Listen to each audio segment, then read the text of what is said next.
সবাইকে স্বাগত জানাচ্ছি। এই অধ্যায়ে আমরা প্রাণী জগতের শ্রেণীবিন্যাস সম্পর্কে পড়ব। এটা অষ্টম শ্রেণীর বিজ্ঞান বিষয়ের প্রথম অধ্যায়। তাহলে সবাই যারা ক্লাসটি দেখছো খাতা কলম নিয়ে রেডি হয়ে যাও। এই অধ্যায়ে আমাদের যা যা শিখতে হবে তা যদি তোমাদেরকে আগে একটু বলে রাখি, তাহলে সেটা হচ্ছে, প্রথমত আমাদেরকে জানতে হবে শ্রেণীবিন্যাস জিনিসটা কি। তারপর আমরা শিখব জীবের বৈজ্ঞানিক নাম বলতে কি বোঝায় এবং সেটা কিভাবে লিখতে হয়।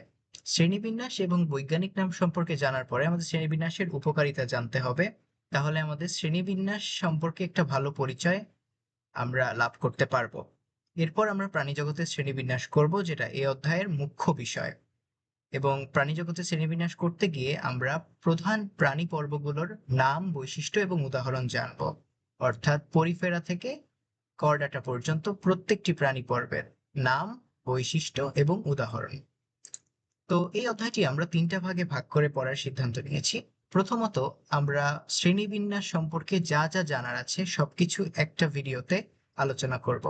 তারপর আমরা অমেরুদণ্ডী প্রাণী পর্বগুলো অর্থাৎ পরিফেরা থেকে একাইনোডার্মাটা পর্যন্ত প্রত্যেকটি প্রাণী পর্ব সম্পর্কে জানবো, এবং শেষ ভিডিওতে আমরা মেরুদণ্ডী প্রাণী শ্রেণীবিন্যাস কভার করার চেষ্টা করব। অর্থাৎ সেখানে আমরা সাইক্লোস্টোমাটা থেকে শুরু করে ম্যামেলিয়া পর্যন্ত প্রত্যেকটি শ্রেণীর, মেরুদণ্ডী প্রাণীর শ্রেণীর আলোচনা করব। তাহলে আশা করি তোমরা এতক্ষণে প্রস্তুত হয়ে গেছো। তাহলে আমাদের প্রথম অংশের আলোচনা শুরু করা যাক।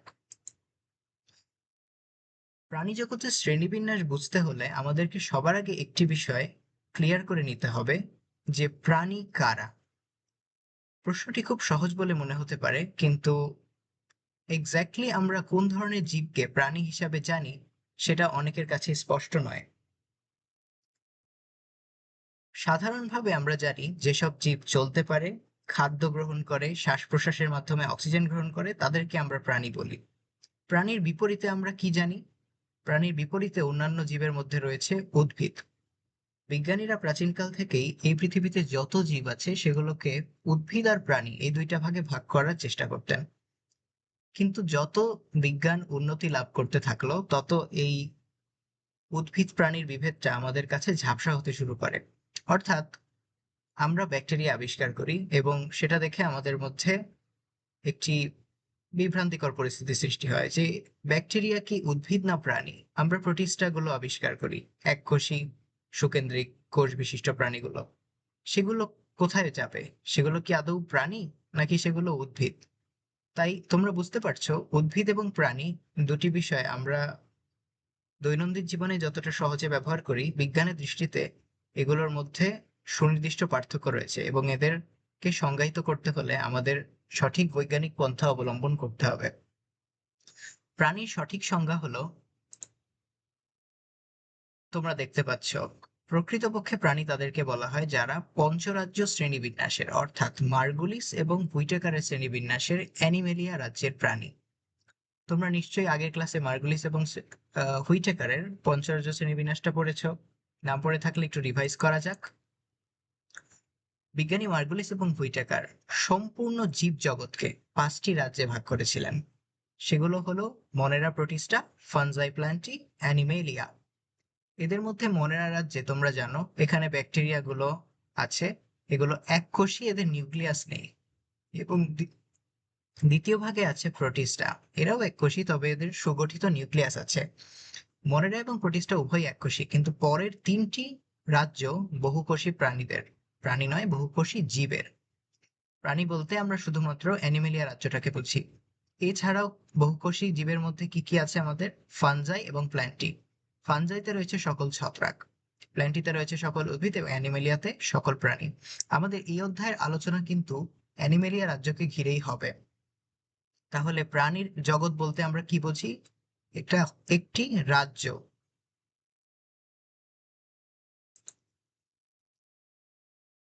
প্রথমত আমরা শ্রেণীবিন্যাস সম্পর্কে জানবো। তোমরা সবাই শ্রেণীবিন্যাসের সংজ্ঞাটি লিখে নিতে পারো। পৃথিবীর সকল জীবকে তাদের মধ্যকার মিল, অমিল এবং সম্পর্কের উপর ভিত্তি করে ধাপে ধাপে বিন্যস্ত করার যে পদ্ধতি, সেটাকে আমরা শ্রেণীবিন্যাস বলে জানি। তাহলে শ্রেণীবিন্যাস বলতে আসলে আমরা কি বোঝাচ্ছি? তুমি খেয়াল করতে পারো, পৃথিবীতে যত জীব রয়েছে সবগুলোকে সবগুলোর ভেতরে কিন্তু মিল আছে, যেগুলো কাছাকাছি সেগুলোকে আমরা একটা গ্রুপের ভিতরে রাখতে পারি সেই মিলের উপর ভিত্তি করে। আবার কখনো কখনো আমরা দেখি দুটি প্রাণী অনেক আলাদা, যেমন ধরো একটা মাশরুম আর একটা মাছ, দুটো কি একই ধরনের প্রাণী বলে তোমার কাছে মনে হয়? কখনোই না, এদের মধ্যে অনেক অমিল রয়েছে। তাই যেহেতু এদের মধ্যে অমিল রয়েছে, আমরা চেষ্টা করব এদেরকে দুটি আলাদা গ্রুপের মধ্যে রাখতে। এবং এদের মধ্যে সম্পর্ক রয়েছে, যে অ্যারিস্টটলের আমল থেকে আমরা লক্ষ্য করেছি বা বিজ্ঞানীরা লক্ষ্য করেছেন, যে জীবগুলো, পৃথিবীতে যত জীব আছে এদেরকে অনুন্নত থেকে উন্নতের দিকে সাজানো যায় ক্রমানুসারে। অনুন্নত, তারপরে একটু একটু করে উন্নত। যেমন ধরো উভচর থেকে সরীসৃপরা একটু উন্নত, সরীসৃপদের থেকে পাখিরা একটু উন্নত, পাখিদের থেকে স্তন্যপায়ীরা একটু উন্নত, এরকম। তাহলে আমরা মিল অমিল এবং সম্পর্ক বলতে কি বোঝায় সেটা বুঝতে পারলাম। তাহলে শ্রেণীবিন্যাসের সংজ্ঞাটা কি? পৃথিবীর সকল জীবকে তাদের মধ্যকার মিল, অমিল এবং সম্পর্কের উপর ভিত্তি করে ধাপে ধাপে বিন্যস্ত করার পদ্ধতিকে শ্রেণীবিন্যাস বলে। সংজ্ঞাটি মূল বই থেকেও পড়তে পারবে, সেখানে এটি দেওয়া আছে। যেমন শ্রেণীবিন্যাসের একটি উদাহরণ তোমাদেরকে আমি দেখাতে চাই, এটা দেখলে শ্রেণীবিন্যাস সম্পর্কে তোমাদের একটা পরিষ্কার ধারণা হবে বলে আমি আশা করি। তো আমি উদাহরণ হিসেবে মানুষকেই বেছে নিয়েছি। তোমরা জানো মানুষ অবশ্যই একটি প্রাণী, অর্থাৎ বিজ্ঞানের ভাষায় এটি অ্যানিমেলিয়া রাজ্যের অন্তর্গত। অ্যানিমেলিয়া রাজ্য শ্রেণীবিন্যাসের একটা স্তর।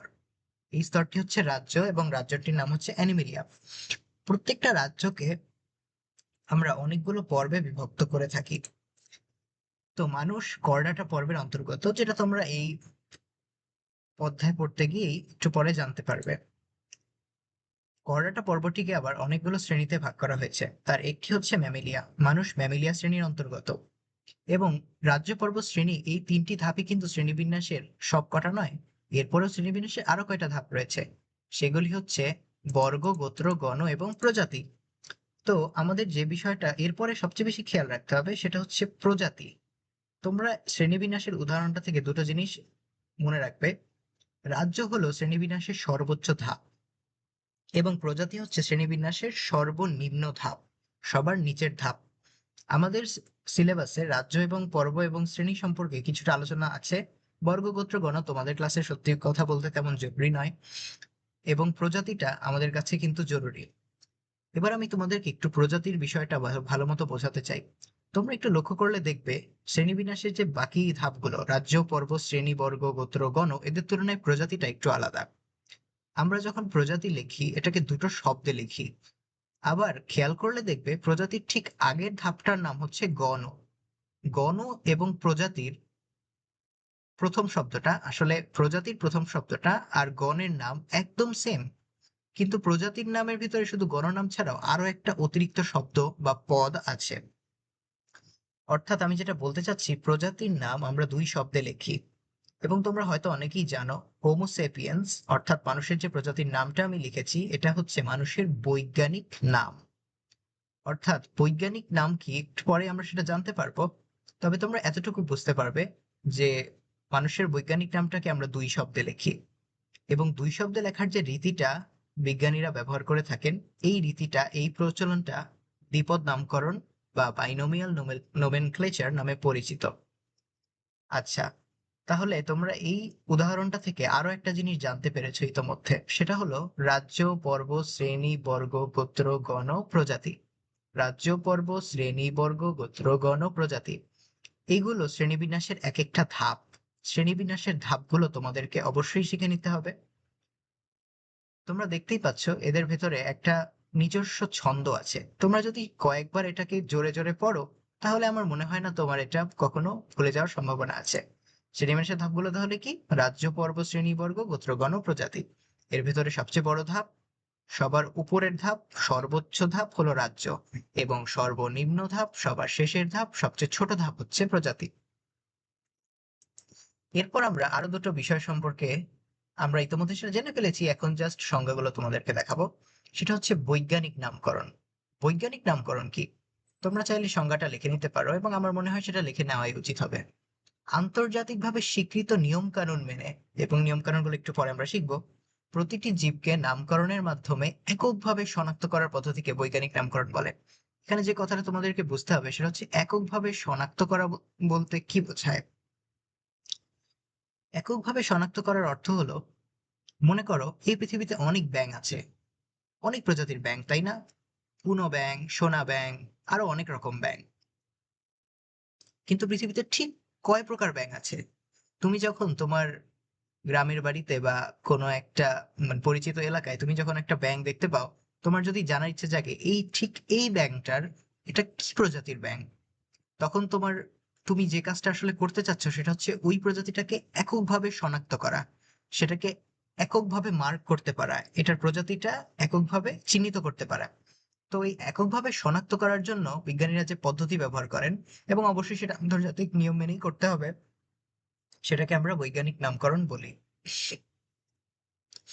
দ্বিতীয় অংশ হচ্ছে দ্বিপদ নামকরণ। সেটা কি আমি তোমাদের আগেই বলেছি, জীবের বৈজ্ঞানিক নাম অর্থাৎ প্রজাতির নাম দুই অংশ বা দুই পদ বিশিষ্ট হয়। প্রথম পদটা গণের নাম এবং দ্বিতীয় অংশটি প্রজাতিক পদ। দ্বিতীয় অংশটিকে আমরা বলি প্রজাতিক পদ। আমরা কিন্তু দ্বিতীয় অংশটাকে প্রজাতির নাম বলি না, আমরা প্রজাতিক পদ বলি, এবং এটাই শুদ্ধ। আর এই যে দুই শব্দে বা দুই পদে নামকরণ, এই পদ্ধতিটাকেই আমরা বলি দ্বিপদ নামকরণ। কিছু উদাহরণ দিলে তোমাদের কাছে বিষয়টা আরো ক্লিয়ার হবে। যেমন কয়েকটা বৈজ্ঞানিক নামের উদাহরণ তোমাদেরকে আমি দিয়েছি। মানুষের বৈজ্ঞানিক নাম হোমোসেপিয়েন্স, এটা তোমাদের অবশ্যই মনে মনে রাখতে হবে, এবং আশা করি তোমরা অনেকে এটা ইতোমধ্যে জানো। ধানের বৈজ্ঞানিক নাম কিন্তু অরাইজা স্যাটিভা, এবং অরাইজা হচ্ছে গণের নাম, স্যাটিভা হচ্ছে প্রজাতিক পদ। তেমনি ভাবে বাঘের বৈজ্ঞানিক নাম প্যান্থেরা টাইগ্রিস, দোয়েলের বৈজ্ঞানিক নাম হচ্ছে কপসিকাস সলারিস, এবং ইলিশের বৈজ্ঞানিক নাম টেনুয়ালোজা ইলিশা। পূর্বে কিন্তু এটা হিলসা ইলিশা ছিল, যাই হোক এখন বর্তমানে এটার নাম টেনিওলোজা ইলিশা। এবং এই বৈজ্ঞানিক নামগুলো থেকে আমাদের যেটা বুঝতে হবে, প্রথম পদটা হচ্ছে গণের নাম, দ্বিতীয় পদটা হচ্ছে প্রজাতিক পদ, এবং বৈজ্ঞানিক নাম কিন্তু গণনাম আর প্রজাতিক পদ দুইটা মিলেই তৈরি হয়। যেমন মানুষের গণ হচ্ছে হোমো, গণের নাম কি তাহলে? হোমো, আর প্রজাতিক পদ হচ্ছে সেপিয়েন্স, তাহলে মানুষের প্রজাতির নাম বা বৈজ্ঞানিক নাম হোমো সেপিয়েন্স। প্রজাতির নাম কিন্তু শুধু সেপিয়েন্স নয়, মানুষের প্রজাতি বা যে কোনো জীবের প্রজাতি গণনাম এবং প্রজাতিক পদ দুটো মিলেই তৈরি হয়। যদিও তোমাদের বইয়ে আসলে প্রজাতির নাম বলেছে প্রজাতিক পদটাকে, সেটা আসলে সঠিক নয়। তুমি উচ্চতর শ্রেণীর পাঠ্যপুস্তক পর্যালোচনা করলে দেখতে পাবে যে কাজটি মোটেও ঠিক হয়নি। বৈজ্ঞানিক নামকরণ এবং বৈজ্ঞানিক নামকরণের নিয়ম আমাদের আলোচনা করা উচিত। এটা কিন্তু বেশ গুরুত্বপূর্ণ আমাদের জানার জন্য। বৈজ্ঞানিক নাম কিন্তু ইংরেজি বা ল্যাটিন ভাষার হয়, কথাটা কিন্তু সম্পূর্ণ ঠিক নয়। আমরা যে ইংরেজি ভাষার নাম সরাসরি ব্যবহার করি, ব্যাপারটা কিন্তু তা নয়। আমরা ইংরেজি ভাষার শব্দগুলোকে ল্যাটিন ভাষার মতো করে লিখি, মানে ল্যাটিন ভাষার যে উপসর্গ প্রত্যয় সেগুলো ব্যবহার করি, মানে ল্যাটিনের মতো করে লিখি। বৈজ্ঞানিক নাম লেখার নিয়ম কিন্তু যুগের সাথে সাথে পরিবর্তন হয়েছে। অনেক কাল আগে শুধুমাত্র ল্যাটিন ভাষায় বৈজ্ঞানিক নামকরণ করা হতো, পরবর্তীতে আন্তর্জাতিক যে কমিটিটি বৈজ্ঞানিক নাম নিয়ন্ত্রণ করে, বৈজ্ঞানিক নামকরণের নিয়মগুলো রেগুলেট করে, তারা নতুন নিয়ম করে যে ইংরেজিতেও বৈজ্ঞানিক নাম করা যাবে, তবে সেটা ল্যাটিনাইজড হবে, ল্যাটিন ভাষার মতো হবে। আচ্ছা, বৈজ্ঞানিক নাম লেখার কিছু নিয়ম আছে, এটা যুগ যুগ ধরে চলে আসছে। সেটা হলো বাঁকা অক্ষরে সেটাকে বা ইটালিক ফন্টে এটাকে আমাদের ছাপাতে হবে। আর যখন আমরা হাতে লিখি তখন দুটি অংশের নিচে আলাদা আলাদা দাগ দিতে হবে, যেমন এখানে আমি দ্বিতীয় উদাহরণে দেখিয়েছি। এটা কিন্তু তোমাদের ক্ষেত্রে সব সময় মেনটেন করতে হবে, পরীক্ষার খাতাও তোমাদেরকে লিখতে হবে। এবং আরেকটা জিনিস তোমাদের জানিয়ে রাখি, সেটা হলো কখনো কখনো আমরা শুধুমাত্র গণের নামটা পরীক্ষার খাতায় লিখি বা কোনো জায়গায় উল্লেখ করি, অর্থাৎ আমরা বলতে চাই যে এই গণের সব প্রজাতি আমার উদাহরণ ধরো, ঠিক আছে? তো আমরা যদি শুধু গণের নামটাও লিখি আমাদের কিন্তু নিচে আন্ডারলাইন করতে হবে, ঠিক আছে? এটা আমরা পরে দেখবো। বৈজ্ঞানিক নামে কেবল গণের নামের প্রথম বর্ণটি বড় হাতের হয়, গণের নাম মানে প্রথম পদটা, এর প্রথম বর্ণটা বড় হাতের হবে, যেমন হোমোসেপিয়েন্স এর এইচ বড় হাতের হবে, এস কিন্তু বড় হাতের হবে না সেপিয়েন্স এর। একটি বৈজ্ঞানিক নাম কেবল একটি জীবের জন্যই নির্দিষ্ট। তো তোমরা নিশ্চয়ই বুঝতে পারছো, একটা বৈজ্ঞানিক নাম যদি দুইটা জীবের জন্য ব্যবহার হয় তাহলে তোমার বৈজ্ঞানিক নামকরণের উদ্দেশ্যই ব্যাহত হবে, তাই না? আচ্ছা, এবার তোমাদেরকে একটা মজার গল্প বলতে চাচ্ছি। সেটা হলো আম, বৈজ্ঞানিক নামকরণ তো আসলে যে একটা প্রজাতি আবিষ্কার করে সেই করতে পারে। তো একবার এক একজন বিজ্ঞানী একটি জীব আবিষ্কার করলেন, আমার ঠিক মনে নেই, সম্ভবত কোনো প্রোটিস্টা বা এককোষী কোনো একটা অর্গানিজম বা এককোষী কোনো একটা জীব হবে আর কি। তো তিনি সেটার বৈজ্ঞানিক নাম করেছিলেন মানে বানানটা তোমাদেরকে আমার লিখে দেখানো উচিত। এটা অনেকটা এরকম যে PEGGICHISME বা এই টাইপের একটা গণনাম, ঠিক আছে? তো এটা উচ্চারণ করলে অনেকটা দাঁড়ায় মানে পেগেকেসমে বা এই ধরনের, ঠিক আছে? মজার ব্যাপার হলো এই বৈজ্ঞানিক নামটা নিয়ে অচিরেই বিতর্ক দেখা দেয়, কারণ ইট kind of sounds like piggy কিসমি। So পরে বৈজ্ঞানিক নামটি বাতিল করা হয়। যাই হোক, আমরা পড়ায় ফিরে আসি। আচ্ছা, বৈজ্ঞানিক নামকরণ এর কিছু জিনিস তো পড়লাম, এবার শ্রেণীবিন্যাসে কাদের অবদান ছিল সেটা আমাদের জানতে হবে। তোমরা নিশ্চয়ই প্রথম ব্যক্তিকে চেনো, ইনি হচ্ছেন অ্যারিস্টটল। ইনি কিন্তু সর্বপ্রথম বৈজ্ঞানিক নামকরণ না, ইনি প্রথম শ্রেণীবিন্যাস সম্পর্কে কিছু কাজ করেছিলেন। যেমন আমরা যে জানি উদ্ভিদ এবং প্রাণী, জীবজগৎকে উদ্ভিদ এবং প্রাণী দুই ভাগে ভাগ করার যে রেওয়াজটা, এটা অ্যারিস্টটল চালু করেছিলেন। আচ্ছা, ইনি হচ্ছেন জন রে। ইনিও একজন বিজ্ঞানী ছিলেন, পাশাপাশি অন্যান্য শাস্ত্রেও ওনার অনেক অবদান আছে। উনি শ্রেণীবিন্যাসে কাজ করেছিলেন এবং সবচেয়ে গুরুত্বপূর্ণ ব্যক্তিটিকে তোমরা সবার শেষে দেখতে পাচ্ছ। ইনি হচ্ছেন ক্যারোলাস লিনিয়াস। উনার বাড়ি সুইডেনে। উনি সর্বপ্রথম বৈজ্ঞানিক নামকরণ, অর্থাৎ আমরা যেটাকে দ্বিপদ নামকরণ বলি, সেই দ্বিপদ নামকরণের পদ্ধতিটা চালু করেন। মানুষের বৈজ্ঞানিক নামটাও কিন্তু এই ব্যক্তিরই দেয়া। আচ্ছা, আরো কিছু দেখার আছে। এটা হচ্ছে সেই একই ব্যক্তির ছবি, অর্থাৎ ক্যারোলাস লিনিয়াসের ছবি, যাকে সুইডিশরা কার্ল ভন লিন বলে থাকে বেশি। তো উনার বইগুলো বা উনাকে ল্যাটিন থেকে ইংরেজিতে যখন উনার কাজগুলো ট্রান্সলেট হয়, তখন উনার নাম ক্যারোলাস লিনিয়াস রাখা হয়। নামের শেষে আস এই শব্দগুলো আসলে আম, ল্যাটিন ভাষার, মানে তার নামের ল্যাটিনাইজড ফর্ম আর কি। তো দ্বিপদ নামকরণ পদ্ধতি আবিষ্কার করেন ক্যারোলাস লিনিয়াস, তাই তাকে শ্রেণীবিন্যাস বিদ্যার জনক বলা হয়। শ্রেণীবিন্যাস বিদ্যা বা ট্যাক্সোনমি বলা হয় ইংরেজিতে, সেটার জনক কিন্তু উনি। আচ্ছা, এটা একটা ইম্পর্টেন্ট ইনফো। এই পৃথিবীতে কত প্রজাতির প্রাণী আছে তা কিন্তু এখনো অজানা। এখনো প্রায় প্রতিদিনই নতুন নতুন প্রজাতির প্রাণী আবিষ্কৃত হয়। তোমরা চাইলে গুগল করে দেখতে পারো আজকে কোন প্রজাতির প্রাণী আবিষ্কৃত হয়েছে বা রিসেন্টলি। তো এখন পর্যন্ত আবিষ্কৃত প্রজাতির সংখ্যা 13 লক্ষ, এবং এটা কিন্তু প্রতিনিয়ত বাড়ছে। আচ্ছা, শ্রেণীবিন্যাসের গুরুত্ব বা উপকারিতা বা প্রয়োজনীয়তা তোমাদেরকে আমি আলোচনা করে শেষ করতে চাই। তো শ্রেণীবিন্যাসের গুরুত্ব, উপকারিতা, প্রয়োজনীয়তা এটা পরীক্ষার জন্য খুব গুরুত্বপূর্ণ। তো আমরা একে একে পড়ি। শ্রেণীবিন্যাসের মাধ্যমে জীবজগতের প্রত্যেকটি প্রাণীকে পৃথকভাবে শনাক্ত করা সম্ভব হয়। আমরা বৈজ্ঞানিক নামকরণের সংজ্ঞাই বলেছিলাম যে আমাদের নামকরণের উদ্দেশ্য হচ্ছে প্রত্যেকটা প্রাণীকে আলাদা আলাদা ভাবে ট্রেস করা, তাকে একটা মানে তার একটা একক পরিচয় থাকবে, এই ব্যবস্থা করা। তো নামকরণ আর শ্রেণীবিন্যাস তো খুবই রিলেটেড জিনিস, তোমরা ইতিমধ্যে বুঝতে পারছো।